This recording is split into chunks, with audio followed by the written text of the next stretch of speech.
Exercise 10.2 question number 18, जिसमें integral है आपका -1 to 1 x tan inverse x। क्योंकि देखो इसमें दो फंक्शन आपके मल्टीप्लाई कर रहे हैं। इस क्वेश्चन को हम सॉल्व करेंगे आइलेट के अनुसार, integration by parts. Algebraic function बाद में आता है, इनवर्स फंक्शन आपका पहले आता है। तो इंटीग्रेशन बाय पार्ट्स आपने करना है और फिर upper limit minus lower limit का आपने प्रयोग करना है। तो क्या फार्मूला आपका, first function as it is into integral of second, फिर माइनस में derivative of first into integral of second whole integral. तो देखो कि इसका इंटीग्रल हम कर चुके, तो यहाँ हमें -1 to 1 लिखना है, -1 to 1 और -1 to 1। जब कभी भी आपका इंटीग्रेशन हो जाएगा तो उस समय आपको लिमिट का प्रयोग करना है। इसका इंटीग्रल होगा x²/2 into tan inverse x -1 से 1, फिर -1 से 1 इस संख्या का डेरिवेटिव 1/1 + x² और इसका इंटीग्रल x²/2। अब यहाँ तो हम एक बार अपर लिमिट रख लेते हैं, इसकी कैलकुलेशन कर लेते हैं साथ साथ। इसकी कैलकुलेशन में भाई यहाँ पर आपने रखा 1, ये हो गया 1/2, 1 का वर्ग 1, 1/2 हो गया। यहाँ है tan इनवर्स 1 और फिर माइनस में हम करते हैं लोअर लिमिट। माइनस में जब लोअर करेंगे तो यहाँ आया माइनस का 1, माइनस का 1 का वर्ग 1, 1/2 और tan इनवर्स यहाँ आ गया माइनस का 1, फिर माइनस 1/2 कांस्टेंट है, ये बाहर कर दिया। अब ऊपर नीचे इसमें घात समान है, इनका समाकलन करने के लिए तो हमने 1 जोड़ा और 1 इसमें घटा दिया। tan की किस कोण की कीमत है, 1 π/4। tan इनवर्स -x माइनस में होता है, तो ये बन गया 1/2 π/4, माइनस में 1/2, ये दोनों कैंसिल हो जाएंगे, -1 to 1 dx, ये माइनस और ये माइनस हो गए प्लस, -1 से 1, 1 + x² dx।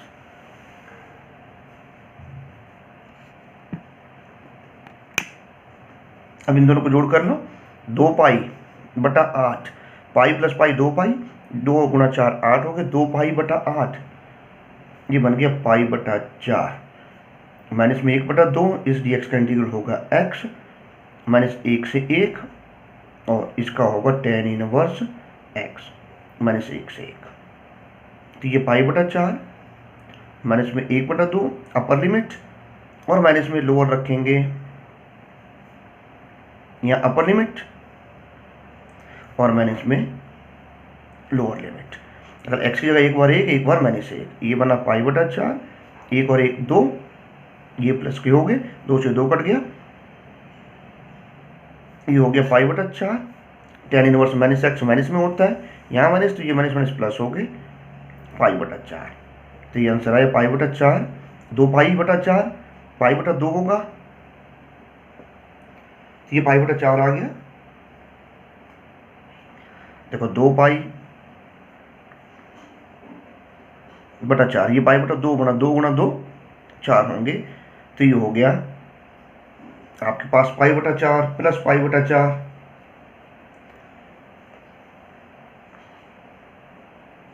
इन दोनों को जोड़ कर लो, 2π/4, ये बन गया π/2 - 1, ये आपका आंसर।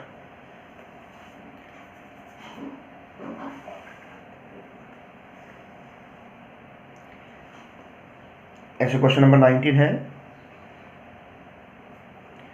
जिसमें इंटीग्रल 0 से 1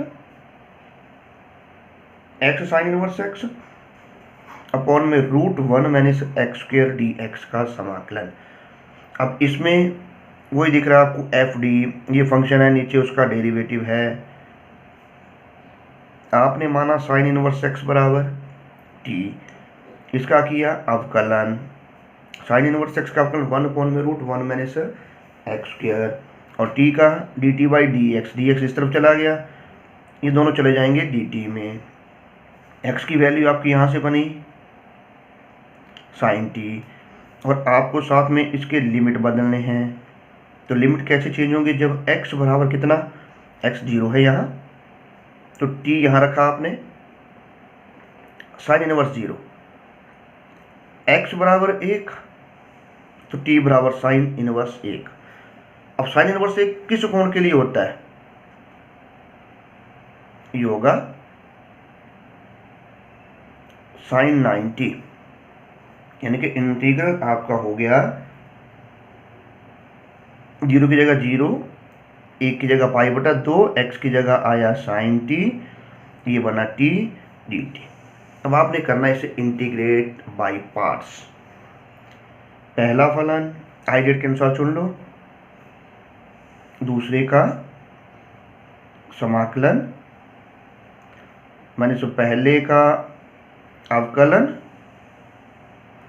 इंटू दूसरे का समाकलन, 0 से pi by 2। First function as it is integral of second minus derivative of first into integral of second, ऐसे हम इसको लिखते हैं। तो t साइन का तो होगा माइनस का कॉस टी इंटू में ये वाला t 0 से पाई बाई 2, t का डेरिवेटिव 1 होगा, साइन t का इंटीग्रल हो गया कॉस टी dt। तो यहाँ अपर लिमिट माइनस में लोअर लिमिट, भाई यहाँ रखा पाई बाई 2, यहाँ रखा पाई बाई 2, यहाँ रखा 0 और कॉस 0 1 होगा, पर 0 गुणा करके 0 बना देगा, माइनस माइनस प्लस हो गए, कॉस टी का साइन टी 0 से पाई बाई 2। तो ये 0 क्योंकि कॉस 90 0 होगा तो ये 0 हो गया, और साइन 90 माइनस साइन 0, साइन 90 की वैल्यू होगी 1, तो इसका आंसर आ गया आपका 1, जिसमें इंटीग्रल आपका 0 से इन्फिनिटी एक्स स्क्वायर अपॉन में x square plus a square into x square plus B square. अब देखो क्योंकि संख्या इसमें गुणा में है, डिनोमिनेटर में फैक्टर है, इसका मतलब आपकी यहाँ पार्शल फ्रैक्शन बनेगी।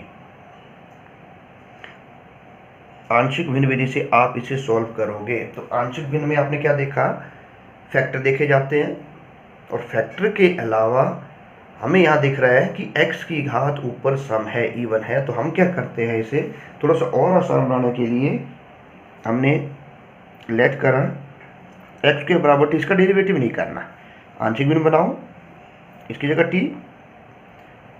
t प्लस ए स्क्वायर, इसकी जगह t plus B square.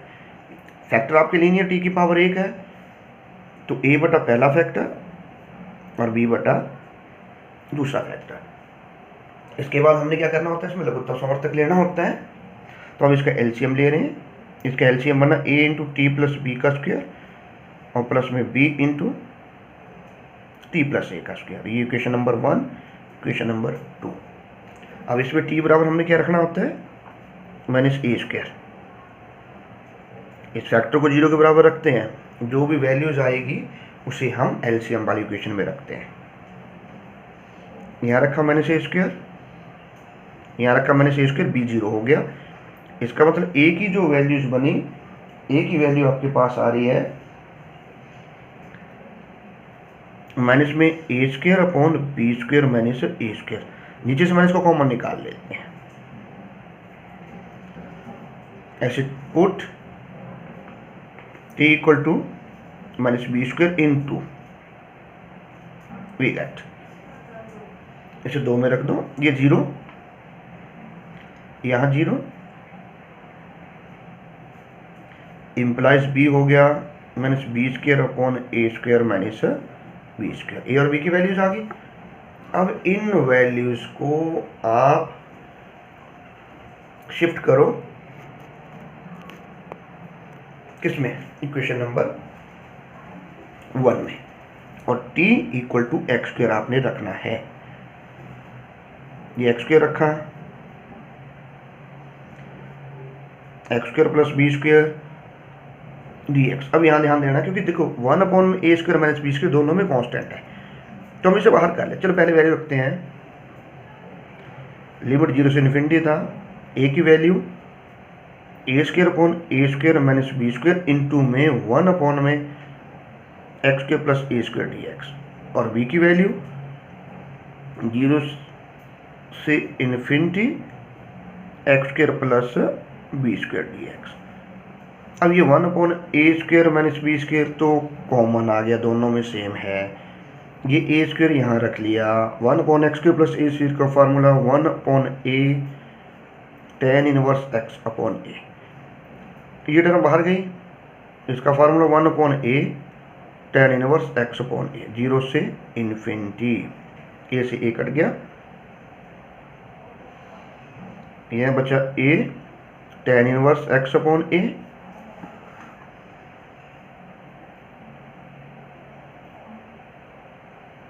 Minus में b tan inverse x upon B, 0 से इन्फिनिटी।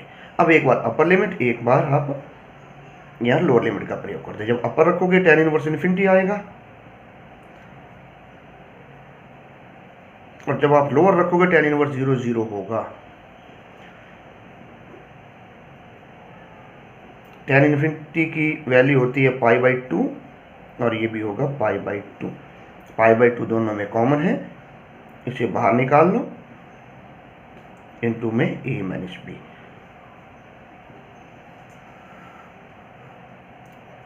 ये π/2 a माइनस बी, इसके फैक्टर बन गए a minus B into A plus B, यानी कि आपका आंसर आ गया π/2 a प्लस बी। इसके बाद नेक्स्ट क्वेश्चन आपके पास क्वेश्चन नंबर 21, जिसमें इंटीग्रल है 1 से 2 log x dx। इसे कैसे सॉल्व करते हैं, वही integrate by parts. Integrate parts में हमने 1 से गुणा करनी है और 1 को फलन नंबर 2 मानना है। 1 को कंसीडर करते हैं function number 1, sorry function number 2। तो पहला फलन, दूसरे का समाकलन। First function as it is integral, second 1 का इंटीग्रल होगा x, साथ में लिमिट 1 से 2, फिर पहले का डेरिवेटिव और इस 1 का इंटीग्रल x, ये दोनों कैंसिल हो गए। यहाँ पर लिमिट log 2 इंटू 2 और माइनस में log 1, क्योंकि अपर लिमिट यहाँ आया और यहाँ आया, ये दोनों कैंसिल हो गए। x 0 से 1, तो 2 log 2 और 1 माइनस 0, तो इसका आंसर आ गया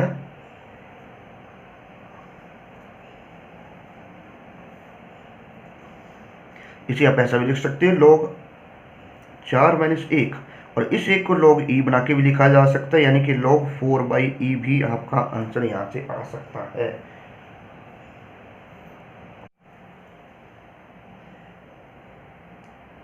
sin x into cos x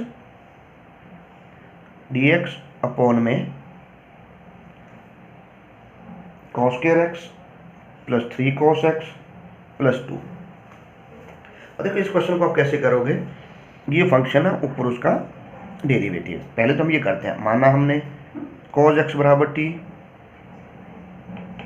इसका डेरिवेटिव और इसके लिमिट x 0 तो t बना cos 0, cos 0 1 होता है, x π/2 t बना cos π/2, cos 90 होगा 0। इसका मतलब इंटीग्रल आपके पास आ गया 1 से 0 माइनस ये संख्या गई dt में, cos की जगह t dt अपॉन में t square plus 3t plus 2। और देखो अब आपको यहाँ ये चेक करना है, क्या इस संख्या के फैक्टर तो नहीं बन रहे। इसके से गुणा करिए 2, 2 एकम 2, इसके फैक्टर बन गए, यानी कि t प्लस 2 और t प्लस 2, इसके फैक्टर बन रहे हैं t प्लस 1 और t प्लस 2। इसके बाद आपने क्या करना होता है, इसके बाद आपका ये बनेगा आंशिक भिन्न द्वारा समाकलन, पार्शियल फ्रैक्शन द्वारा आप इंटीग्रेट करोगे। a upon first factor, b upon second factor. उसके बाद आपको a और b की वैल्यू निकालनी है।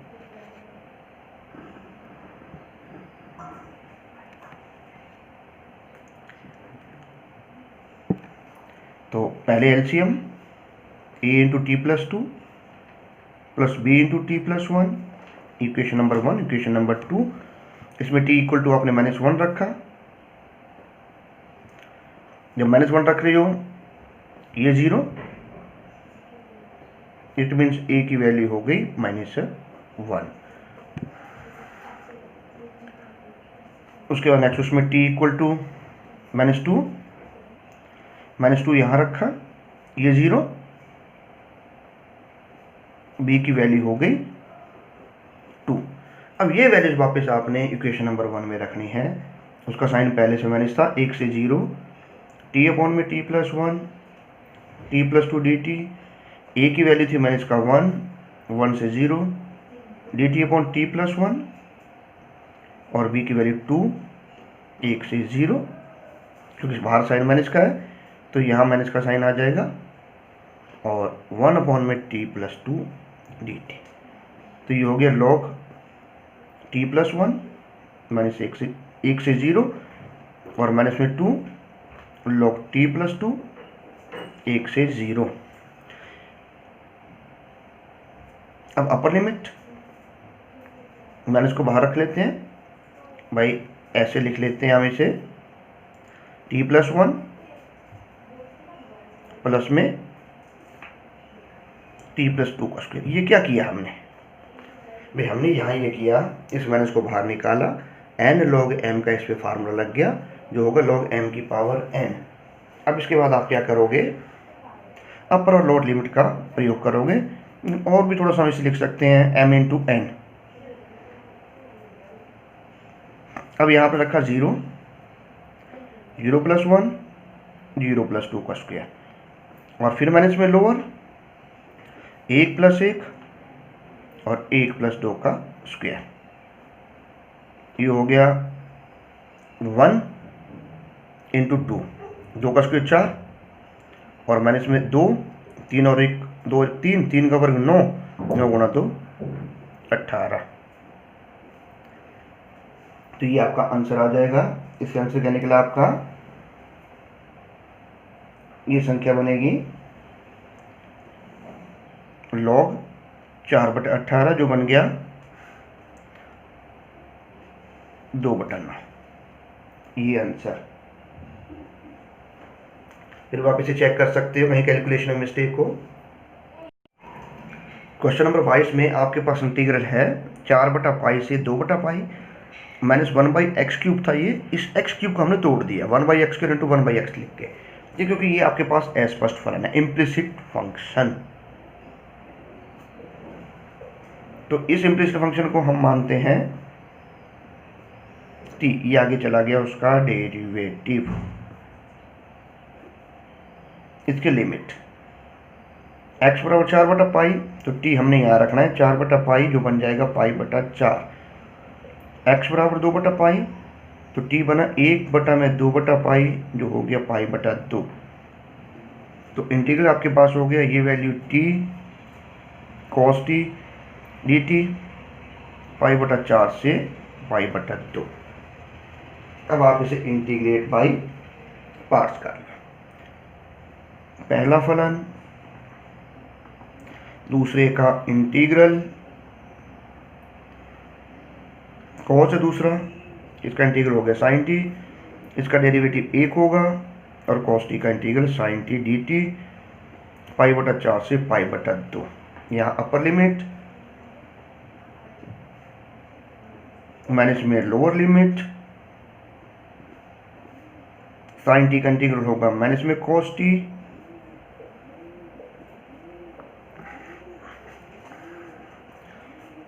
साइन 90 0, साइन 45 का मान 1/2, upper limit minus lower limit, ये आ गया cos 90 0, 1/√2।